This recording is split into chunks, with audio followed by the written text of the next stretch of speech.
Imagina ter o poder de, da noite para o dia, aprovar uma regra que muda a vida de mais de 200 milhões de pessoas. Com uma simples assinatura. Ou, tipo, o poder de convocar qualquer figura pública, sei lá, um alto executivo do país, para depor em rede nacional e com ameaça real de sair de lá algemado, caso minta, né? Exatamente. E olha, isso não é um roteiro de ficção política, não é série de TV.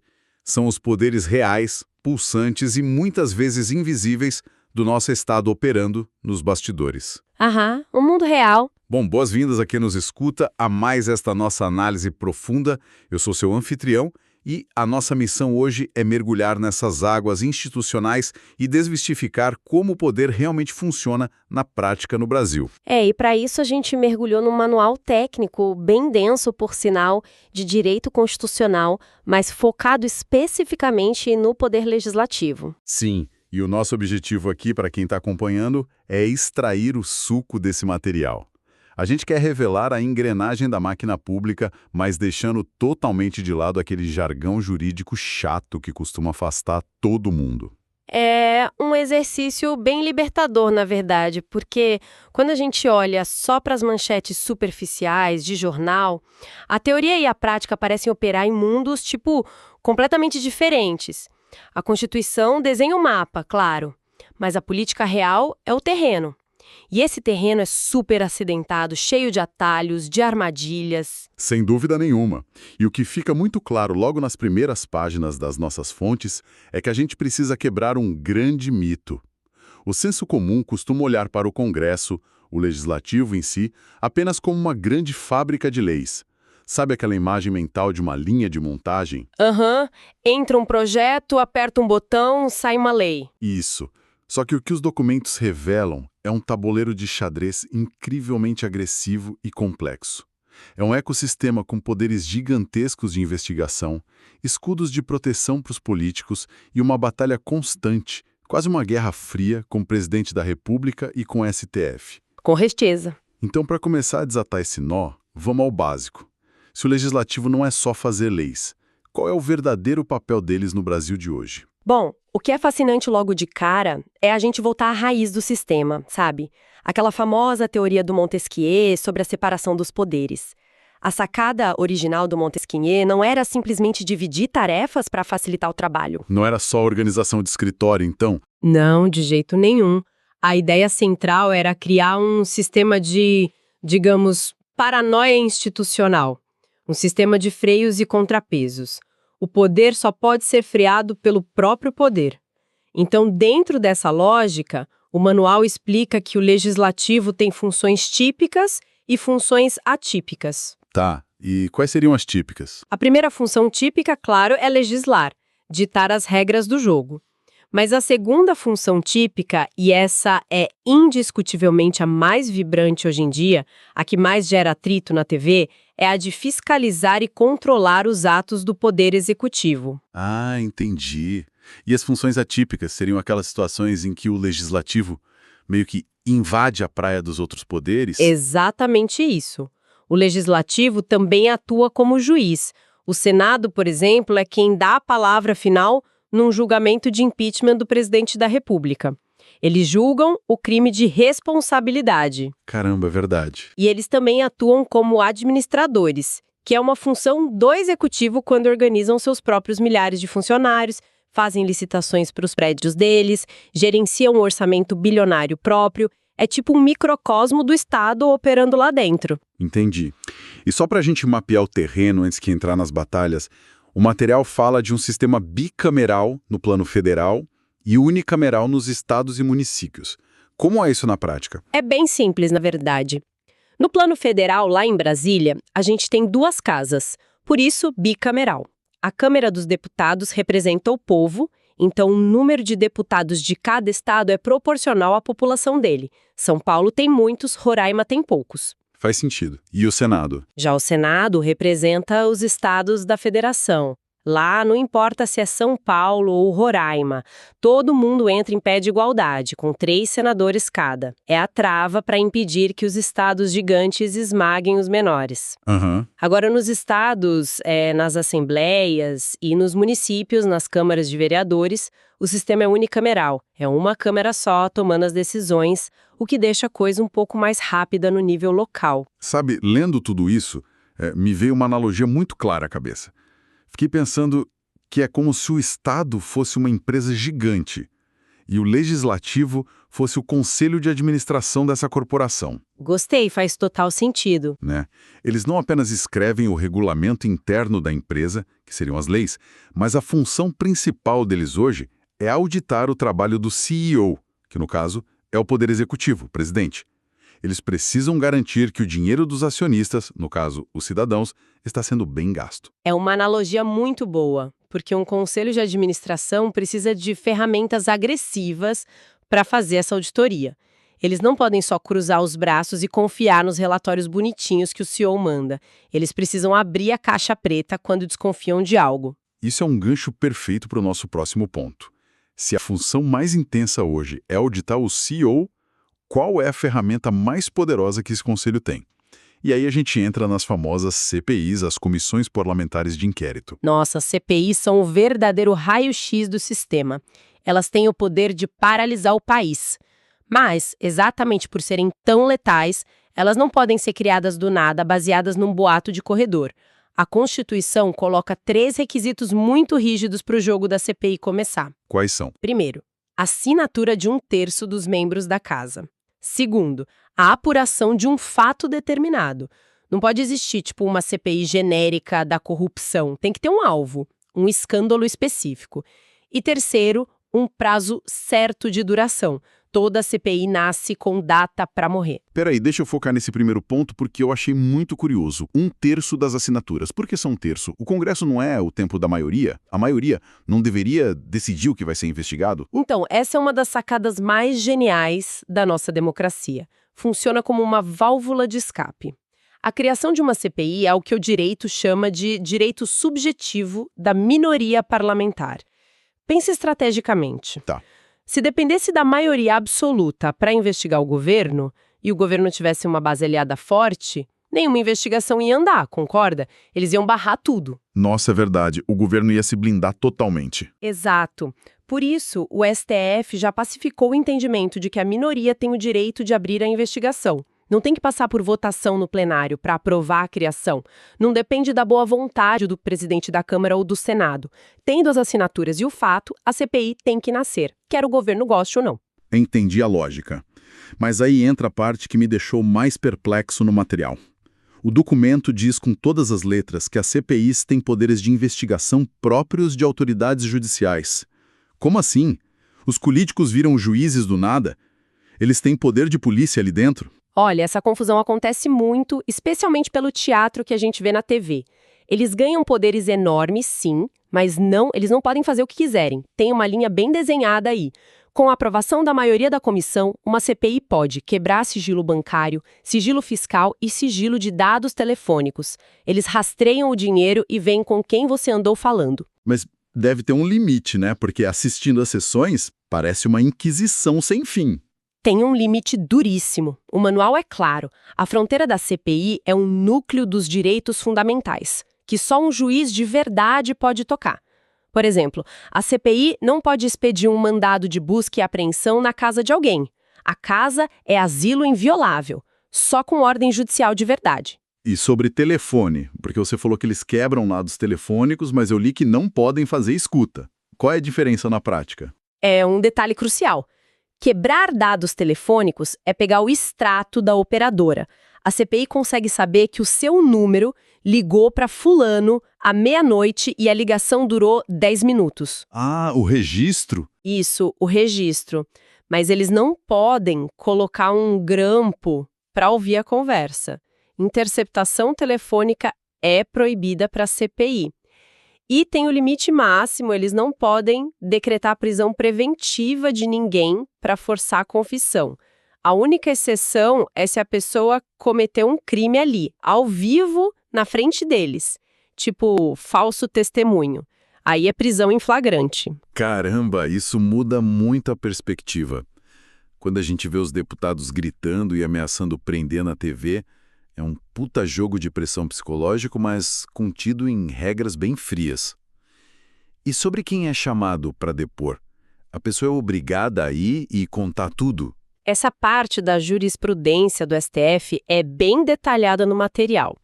Se a pessoa é chamada como testemunha, ela é obrigada a ir e tem o dever legal de dizer a verdade. Mas, e esse é o grande escudo, o STF garante o direito ao silêncio em qualquer pergunta que possa incriminar o próprio depoente. É a regra de que ninguém é obrigado a produzir provas contra si mesmo. E se o convocado simplesmente não quiser aparecer lá? Tem um trecho nas fontes sobre conflitos enormes no Supremo por causa disso, não tem? Sim, casos famosos relatados pelo ministro Gilmar Mendes, por exemplo. O STF já chegou a empatar sobre se a polícia poderia conduzir coercitivamente um investigado até a CPI. E quando empata num habeas corpus, a regra do direito é sempre ficar com a decisão mais favorável à liberdade da pessoa. Então, para quem é investigado, o STF tem garantido que o comparecimento pode até ser facultativo em algumas situações para proteger a pessoa de se autoincriminar. Uau! Então vamos amarrar isso com a realidade de quem está lá na cadeira investigando, para auditar esse maquinário gigante, expor esquemas de corrupção e quebrar sigilos de gente muito poderosa. Os parlamentares acabam arrumando inimigos perigosos, né? Com muito dinheiro e muita influência. Exato. Para que eles possam fazer esse trabalho sem o medo de serem calados, processados infinitamente ou presos do nada, a Constituição dá a eles uma armadura institucional. Mas a dúvida que salta aos olhos quando a gente lê é até onde essa armadura aguenta a pancada. A famosa imunidade parlamentar. O manual divide isso de um jeito bem didático em duas frentes: a imunidade formal e a imunidade material. A formal mexe com o mundo físico, prisões e processos. A regra é que depois de diplomados, deputados e senadores não podem ser presos. Nenhuma exceção. Tem uma única exceção: flagrante de crime inafiançável, tipo racismo. E mesmo assim, os autos da prisão vão em 24 horas para a Câmara ou Senado e os próprios colegas decidem, por voto, se mantém o cara preso ou se mandam soltar. Quer dizer, o destino físico dele fica na mão dos pares. Tá, e a imunidade material? A imunidade material é o escudo das ideias. É a inviolabilidade por palavras, opiniões e votos. É o que deixa o deputado subir na tribuna e denunciar um esquema sem acordar no dia seguinte com 20 processos de difamação e danos morais. Mas vamos ser bem transparentes com quem nos escuta.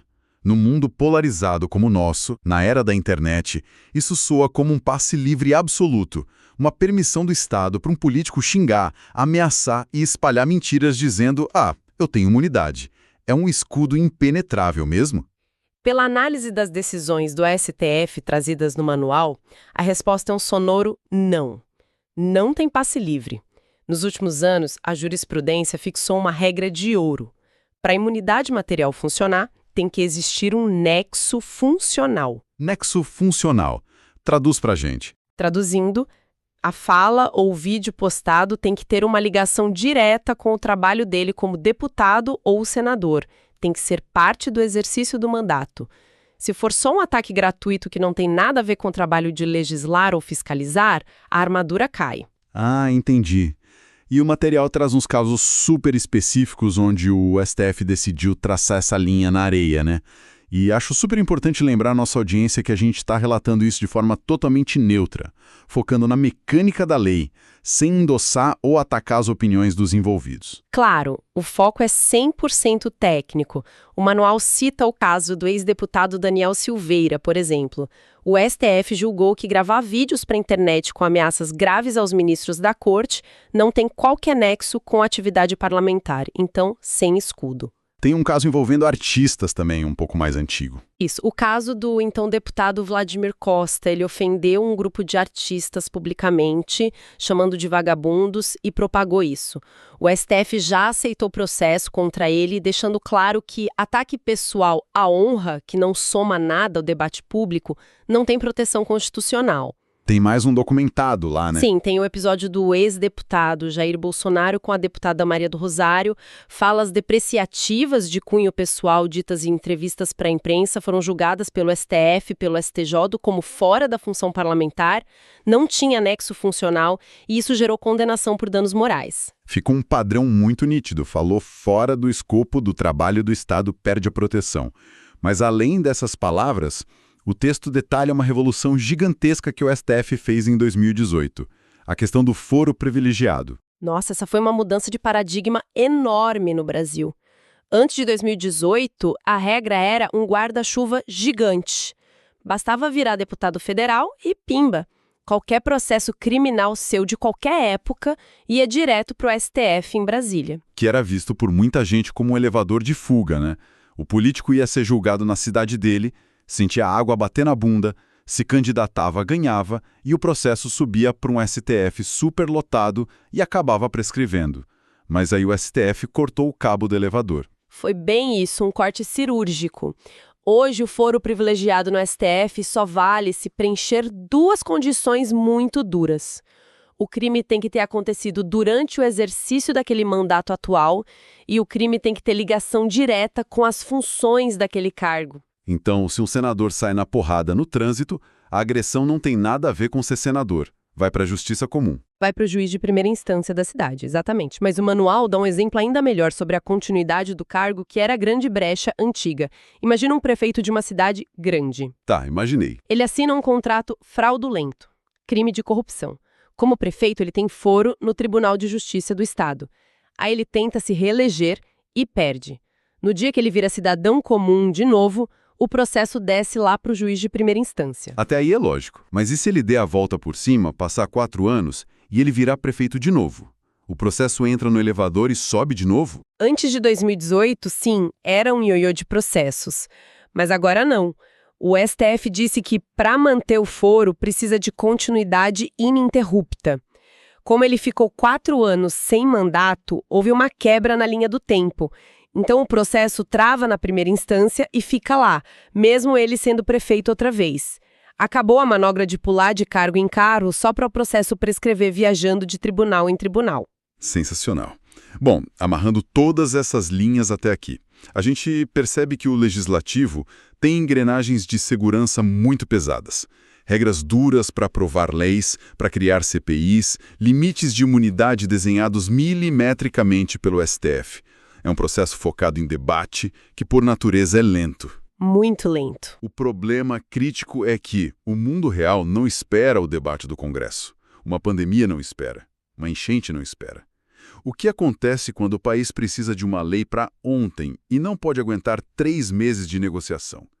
É aí que a nossa leitura apresenta a carta na manga do Executivo.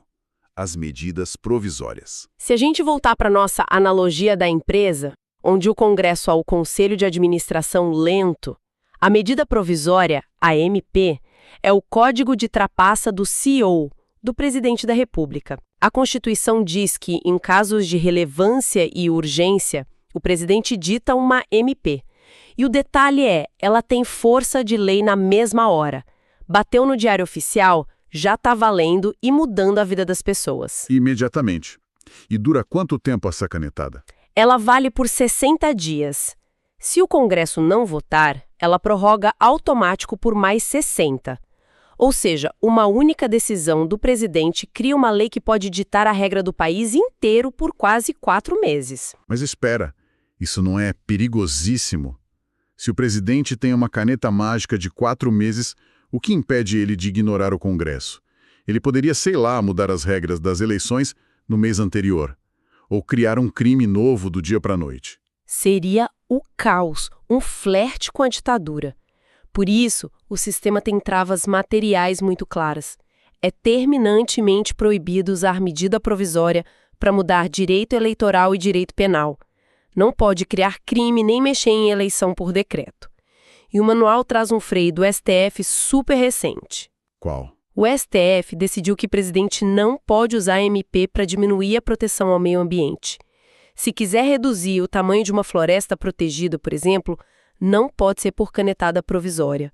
Tem que ser por lei normal, debatida no Congresso com a sociedade. Entendi. Mas, ainda assim, é um poder enorme. Então, o presidente assina a MP e ela vai direto para o Congresso avaliar. O que impede o Congresso de, sei lá, fazer birra política e simplesmente engavetar o texto e ignorar? É aí que entra a arma de pressão mais maluca dessa engrenagem, o trancamento de pauta. Trancamento? Tipo, trava tudo? Tudo. A Constituição força o Congresso a trabalhar. Se a MP não for votada em 45 dias, ela tranca a pauta daquela casa, seja a Câmara ou o Senado. Eles ficam terminantemente proibidos de votar qualquer outra lei ordinária importante até decidirem o que fazer com a MP do presidente. O Congresso vira refém. O presidente joga a bomba e a Constituição fala: vocês têm que desarmar, senão o país para. A economia entra em colapso. Esse é um dos pontos mais contraintuitivos, mas é brilhante. Quando a MP cai, ela não deixa de existir só daquele dia para frente. O direito diz que ela perde a validade desde o início.